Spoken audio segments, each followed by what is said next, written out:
बिस्मिल्लाहिर्रहमानिर्रहीम। तमाम देखने और सुनने वालों को मेरी तरफ से अस्सलाम वालेकुम। दोस्तों, वीडियो शुरू करने से पहले अगर आप पहली बार इस चैनल पे आए हुए हैं तो सब्सक्राइब ज़रूर करिएगा और बेल आइकन को प्रेस करना ना भूलिएगा। और इसके अलावा अगर आप मुझे फेसबुक, ट्विटर या पैट्रियन पे ज्वाइन करना चाहें तो इनकी लिंक नीचे वीडियो की डिस्क्रिप्शन में दी हुई है। और अगर आप मेरे लिखे हुए बुक्स पढ़ना चाहते हैं तो उसकी भी लिंक नीचे डिस्क्रिप्शन में मौजूद है। कल ब्रॉडर व्यू के अंदर मैंने ब्रिक्स पे बात की थी कि एक वक्त में G20, G10, G7 ये दुनिया के सबसे पावरफुल इकोनॉमिक ब्लॉक्स हुआ करते थे, लेकिन ये पुराने ब्लॉक्स बने हुए हैं।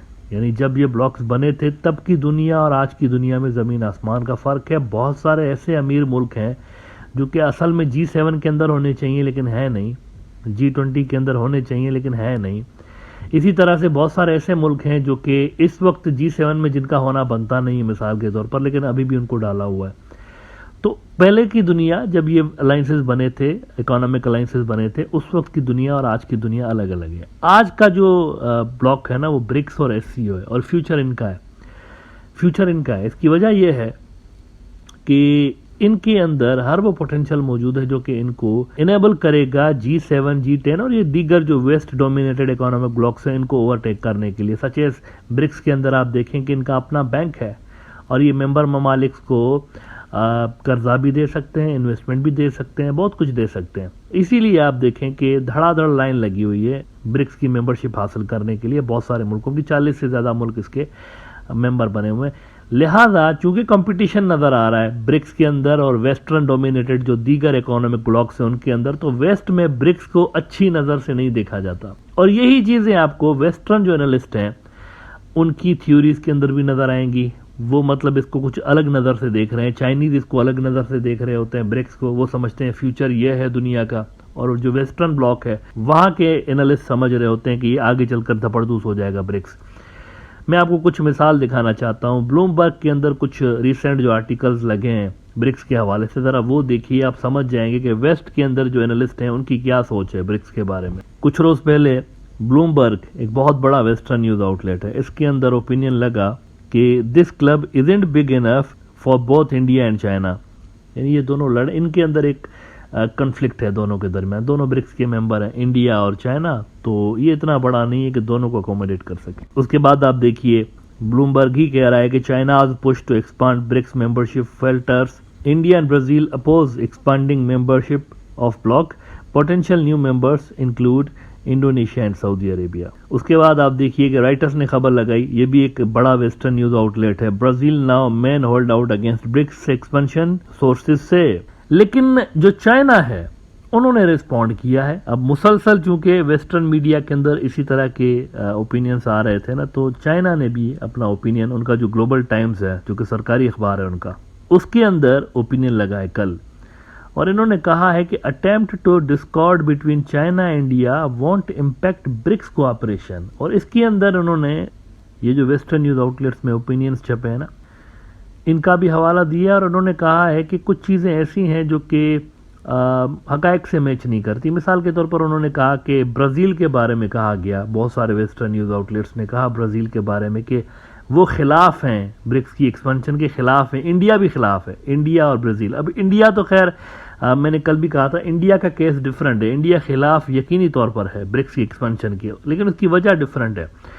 उसकी वजह यह है कि वो समझते हैं कि अगर ये बढ़ेगा, ज़्यादा ममालिक आएंगे तो हमारा रोल इसमें डाउन हो जाएगा। इस वक्त ब्रिक्स के अंदर हमारा रोल है, एक ज़्यादा मुल्क आएंगे ना अगर 40-50, तो हमसे भी बड़े बड़े प्लेयर्स हैं, जैसे कि सऊदी अरब अगर इसके अंदर आ गया और मिडल ईस्ट वाले एक पूरा का पूरा GCC का ब्लॉक इसके अंदर आ गया, तो वो तो इंडिया से कहीं ज़्यादा इकोनॉमिक इन्फ्लुएंस रखते हैं ना दुनिया के अंदर। और इसी तरह से दीगर भी ममालिक हैं जिनके बारे में इंडिया समझता है कि अगर वो आ गए तो हम शायद कहीं बैकग्राउंड में चले जाएं।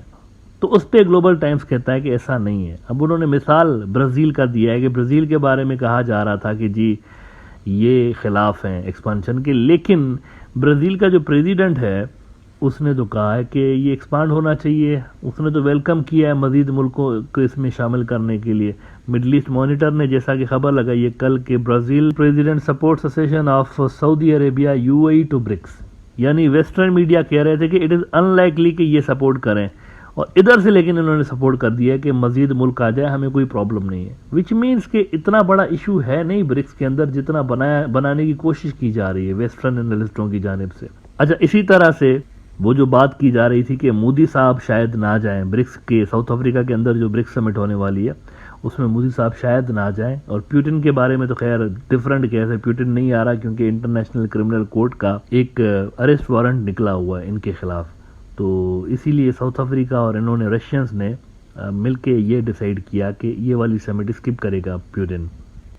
लेकिन मोदी के लिए भी खबरें आ रही थी कि वो भी नहीं जा रहा, कंसीडर कर रहे हैं इंडियन डिप्लोमेट्स कि हम भी ना जाएं, क्योंकि वहां अगर जाएंगे तो वहां पर डोमिनेंट प्लेयर अगेन चाइना होगा और हमें हैंडशेक करना पड़ेगा, मिलना पड़ेगा शी जिनपिंग से। इस पे डोमेस्टिकली प्रॉब्लम्स हो सकते हैं इंटरनल पॉलिटिक्स के अंदर, क्योंकि वो लद्दाख और गलवान वाला मसला सारा। राइटर्स ने खबर लगाई थी 2-3 रोज पहले कि India Modi unlikely to travel to South Africa for BRICS summit, sources से। नाउ इस पे कल मैंने बात की थी कि मोदी को जाना चाहिए वहां पे। मैंने कहा था अगर मोदी नहीं जाएंगे तो ये ओपन ग्राउंड मिल जाएगा चाइना को खेलने के लिए। ब्रिक्स के अंदर अभी भी इंडिया के लिए बहुत कुछ है हासिल करने को, ऐसा नहीं है कि इंडिया हैज लॉस्ट एवरीथिंग, ऐसा नहीं है। ब्रिक्स में इंडिया की अपनी एक पोजीशन रहेगी, इंडिया की अपनी एक अहमियत बहरहाल रहेगी। मार्केट तो है ना भाई, 1 अरब 40 करोड़ लोग हैं वहां पर, तो मार्केट तो है इंडिया भी, तो उनकी अहमियत तो रहेगी, कम जरूर होगी लेकिन रहेगी जरूर। तो इसको बिल्कुल आप ना जाएं वहां पर या इसमें मुंह बना के बैठ जाएं, इससे खुद इंडिया को नुकसान होगा। तो मेरी ये एडवाइस भी थी और मेरी ये होप भी थी कि इंडिया जाएगा ब्रिक्स में। अब मुझे लगता है कि पता नहीं कोई साउथ ब्लॉक में ब्रॉडर व्यू देख रहा होता है या क्या खुदा जाने, क्योंकि कल मैं ये बात कर रहा था कि मोदी को डेफिनेटली जाना चाहिए और आज ये खबरें आ रही है कि मोदी जा रहा है वहां पे।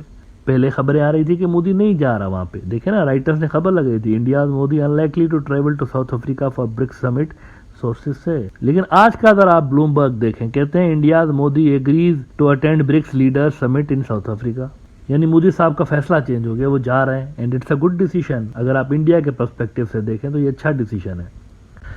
नाउ इस सारे नेगेटिव प्रोपेगेंडा के बावजूद भी मैं समझता हूं कि फ्यूचर ब्रिक्स का है, मैं अभी भी समझता हूं फ्यूचर ब्रिक्स है। वेस्ट के अंदर जो मर्जी वो कहते रहे उनके एनालिस्ट और इंटेलेक्चुअल्स, लेकिन इसकी बुनियादें जो है ना बेसिस इस ग्रुप के वो बड़े जबरदस्त तरीके से रखे गए। इसके अंदर कोई आपको जियोपॉलिटिकल कॉम्पिटिशंस नजर नहीं आती, प्योरली इकोनॉमिक ब्लॉक है ये।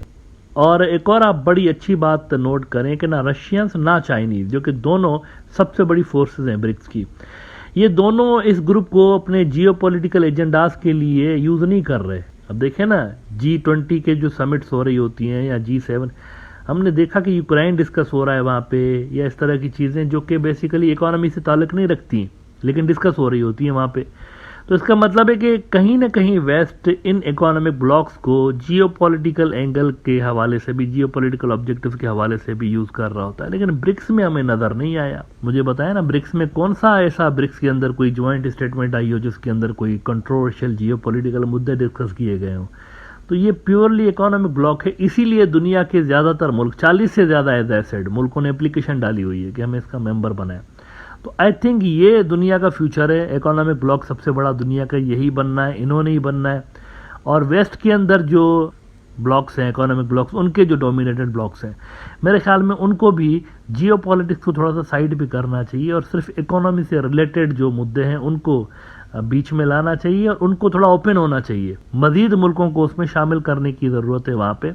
इस चीज से कतई नजर कि वो मुल्क भले ही चाइना के करीब हों, लेकिन अगर वो आना चाहते हैं उन वेस्टर्न डोमिनेटेड ब्लॉक्स के अंदर तो उनको जरूर ऐड कर देना चाहिए। देखें चाइनीज और रशियंस की भी तो यही स्ट्रेटेजी आपको नजर आ रही है ना। इंडिया का ब्रिक्स के अंदर होना इटसेल्फ आपको क्या शो करता है? यही शो कर रहा है ना कि ये जियोपॉलिटिकल कंपटीशन का ग्रुप है ही नहीं, ये इकोनॉमिक ब्लॉक है और इसका मकसद ही बस यही है कि मुल्कों की इकोनॉमी को जो है वो बेहतर बनाना है। लिहाजा irrespective of all the criticism जो कि ब्रिक्स के ऊपर होता है, मुझे लगता है कि this group has very bright future.